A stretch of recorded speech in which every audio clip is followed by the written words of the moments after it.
Բարև ձեզ, այսօրվա մարտի 24-ի Ամբիոն հաղորդաշարի հերթական հաղորդումը վերնագրել եմ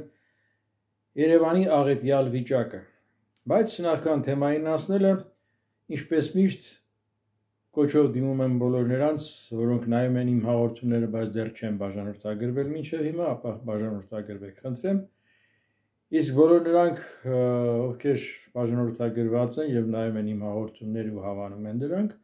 ապա շարունակեք դնել լայքեր, որովհետև ձեր լայքերով իմ Հավասի Հովհաննիսյանի YouTube ալիքը ավելի է տարածվում։ Իսկ հիմա անցնեմ բույն նյութին և այսպես Երևանի աղետյալ վիճակը։ Իմ նախորդ վերջին հաղորդումներից մեկը ես վերնագրել էի Երևանի կորուսյալ հմայքը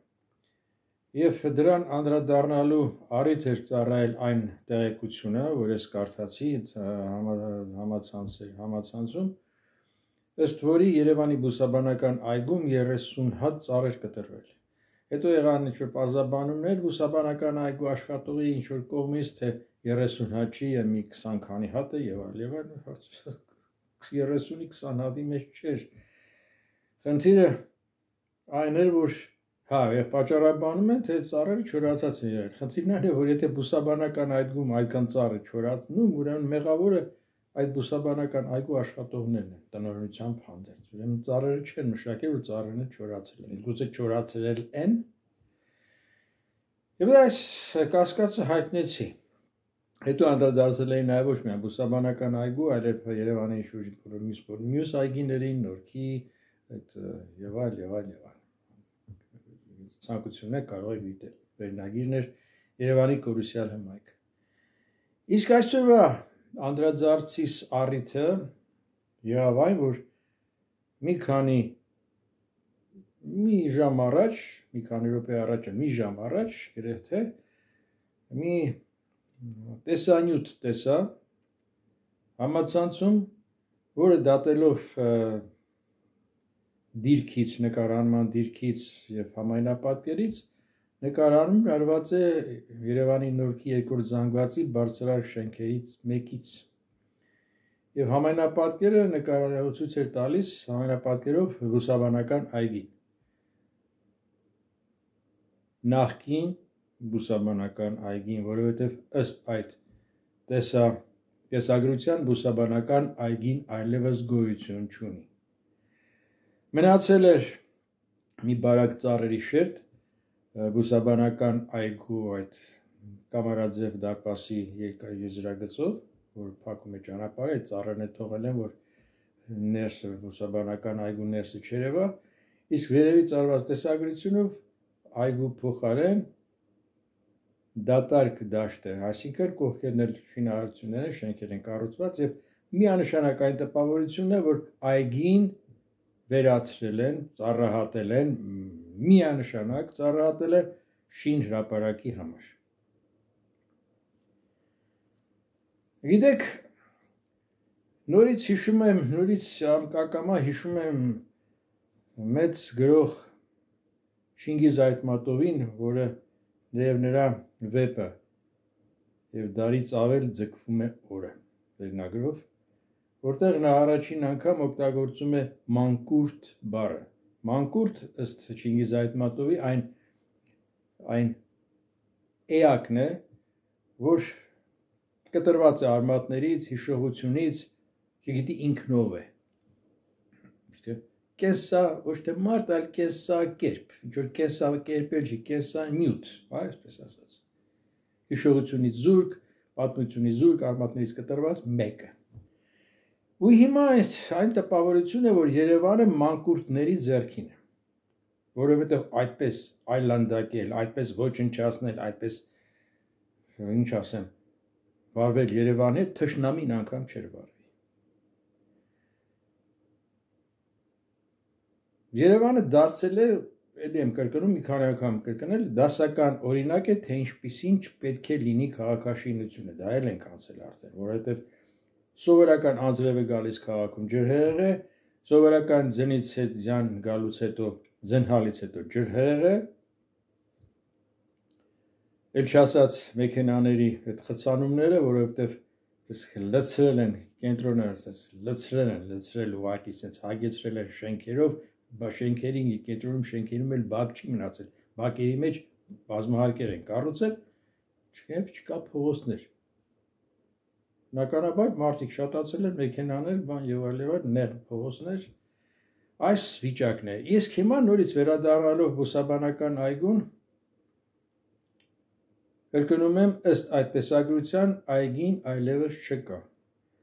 Հիմա սա գիտեն արդյոք պատկան մարմինները, թե չգիտեն։ Սա հանցագործություն էլ չի, հասարակական հանցագործություն էլ չի, սա ոճրագործություն է Երևանի եւ ընդհանրապես Հայաստանի նկատմամբ։ Թշնամին այդպես չէր վարվի։ Ու հիմա այդ ֆոնին էլի շարունակվում է անցյալ տարվանից սկսած այդ Երևանի ծառաջարդը, իբր թե նոր ծառեր են տնկում։ Դրա սաղոցում են Երևան դարձել են լանդշաֆտային դիզայնի ինչ-որ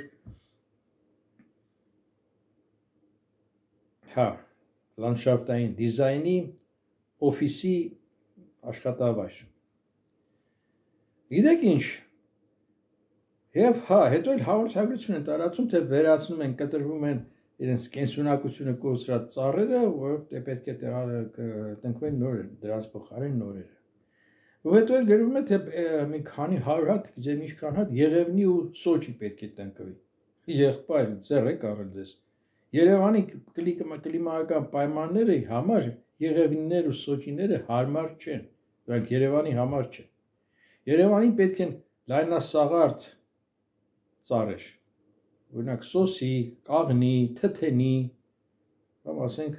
հացի այդ ծառատեսակները, որոնք լայն սաղարդներ ունեն եւ հարմարված են Երևանի կլիմային։ Երևանում ինչ Եղևնի Սոչի, Երևանը Դիլիջան չի։ Մի երկու տեղ տնկած կան Եղևնիներ, որոնք որ դիզայներական նշանակություն, դիզայնային նշանակություն ունեն, ոչ թե ֆունկցիոնալ։ Այնպես որ մեղք Երևանը։ Եվ գիտեք, ցավն այն է, որ սա չէր կարող լինել, եթե մարդիկ հասարակությունը սա չհանդուրժեր։ Լավ էլ հանդուրժում է, եւ տպավորություն կա, որ մարդկանց դաստիարակության,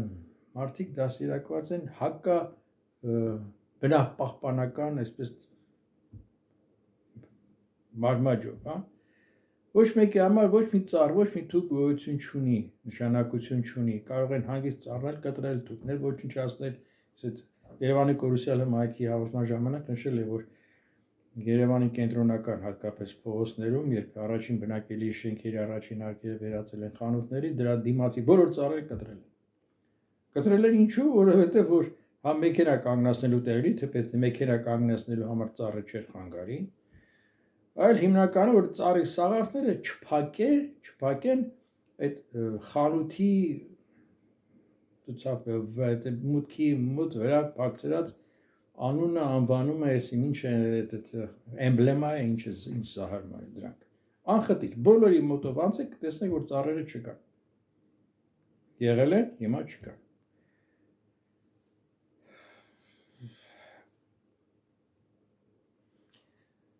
Ինչու ասացի հասարակության, որովհետև կրկնում եմ, մեր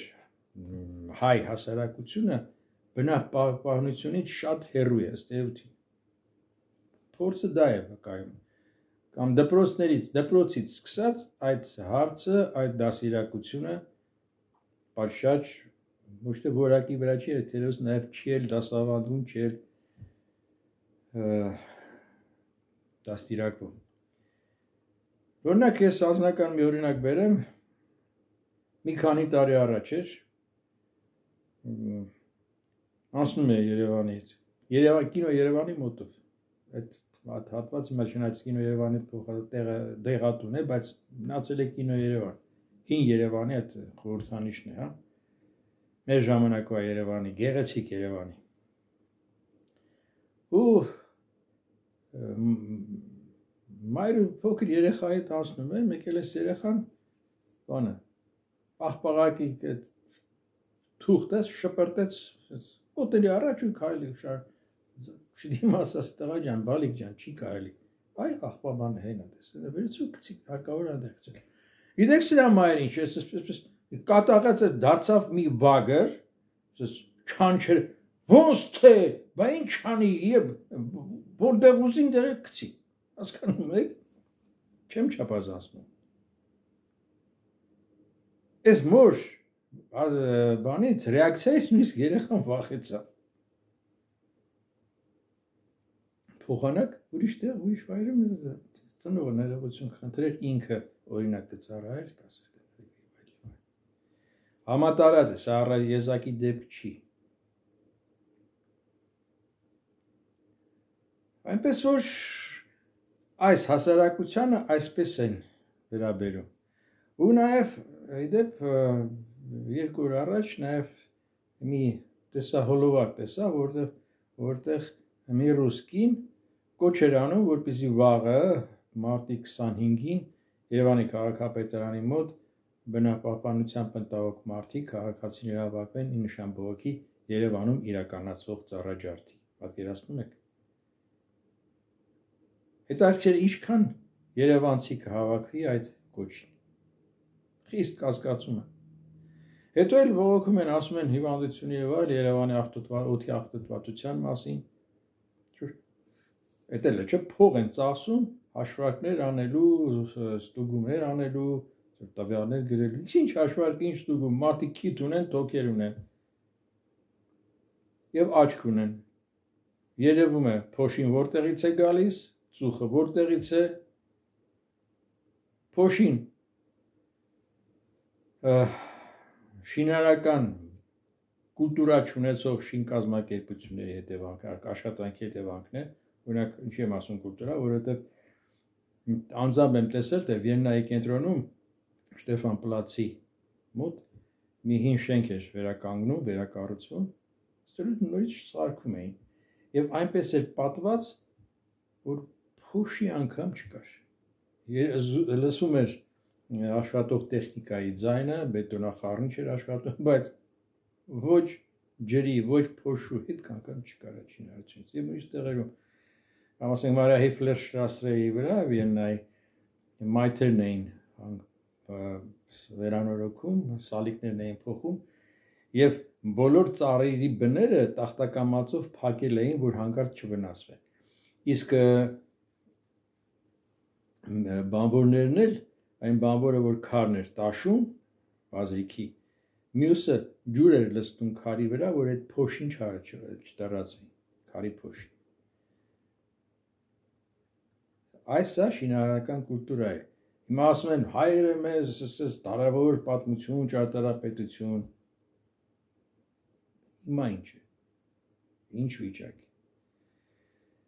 Էլ չեմ ասում նաև շինարարական աղբի, շինարարական այդ շինարարություն բաց իրականացող սխալ կատարվող շինարարական աշխատանքների պատճառով օդի աղտոտվածությանից բացի նաև նպաստում է դրան մի քանի անգամ եմ ասել Երևանից դեպի Սևան որ գնում եք Արզնին ասում եք դիմացը բլուրներ են ժամանակին այդ բլուրներից մեկի վրա գրած Բարգավաճ Հայաստան սպիտակ քարերով սառնիմն է այդ բլուրների մի մասը արդեն կրծվեց չկան գոյություն չունեն գիտեք ինչու որովհետև բաց հանք է խիճ են հանում եւ այդ խիճը այդ խիճի փոշին բարձրանում եւ երևում է աչքով տեսանել է իշխում է դեպի Երևան այս է պատճառը Երևանի օդի աղտոտվածության դե բնականաբար օդի աղտոտվածությանը չիմացած մեքենաների քանակի մասին են ասում բայց այդքան էլ չի քանակը շատացել է ճիշտ է խցանումները շատացել են բայց մեքենաները եթե հաշվի առնենք որ մեքենաների մեծ զգալի ճնշող մեծամասնությունը գազով է աշխատում ապա դրա արտանետումները թե պետք կան բայց այնքան չեն ինչքան ասենք եթե լիներ բենզինով կամ դիզվառելիքով եւ բնականաբար նորից այդ Երևանի կանաչ թոքերի վերացումը Ծիծեռնակաբերդի անտառը, մոնումենտի անտառը, որ չկա այլևս, մոնումենտի անտառը այլևս գոյություն չունի, անընդհատ ասել են վերականգնվեն, կվերականգնեն ծառը։ Ինչու ծառը են տանում տնկում, ծառը տնկելուց հետո ջրել է պետք, չի մշակվում։ Ինը ծառերը չեն տնկում, շիվեր է, ասես մի բարակ ճիպոտ են տնկում, ասում են ծառ են տնկել։ Վերականգնել չկա, նորքի անտառները այլևս չկան, հրդեհեցին, ավիրեցին, քանդեցին, հետո շինհրապարակ բացվեց։ Ինչ ասեմ։ Այս է վիճակը։ Սրանք այն կանաչ տարածքներն էին, որոնք որ օդի կլանում են Երևան օդի փոշին, հա, օդը մաքրում են, կանաչ թոքեր են Երևան, դրանք հիմա չկան, վերացել են։ Այսինքն դա կարող էին անել միայն մանկուրտները։ Ցավալի է, բայց փաստ։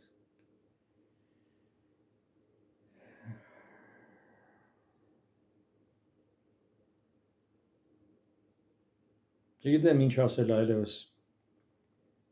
Երևանը աղետյալ վիճակում է, Երևանը փրկել է պետք։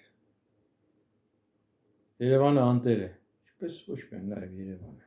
ցավոք սրտի։ Այսօր այսքանը, բայց նախքան տեսություն ասելը, մեկ անգամ եւս կոչով դիմում եմ բոլոր նրանց, որոնք նայում են իմ հաղորդումները, բայց դեռ չեն բաժանորդագրվել, ապա բաժանորդագրվեք, խնդրեմ, իսկ նրանք, որոնք բաժանորդագրված են ու նայում են իմ հաղորդումները, ապա եւ հավանում են, ապա դրեք լայքեր, որովհետեւ ձեր լայքերով իմ Ամասի Ավանեսյան YouTube ալիքը ավելի է տարածվում։ Այսօր այսքանը, ցտեսություն։ Փրկենք Երևանը։ Կհանդիպենք։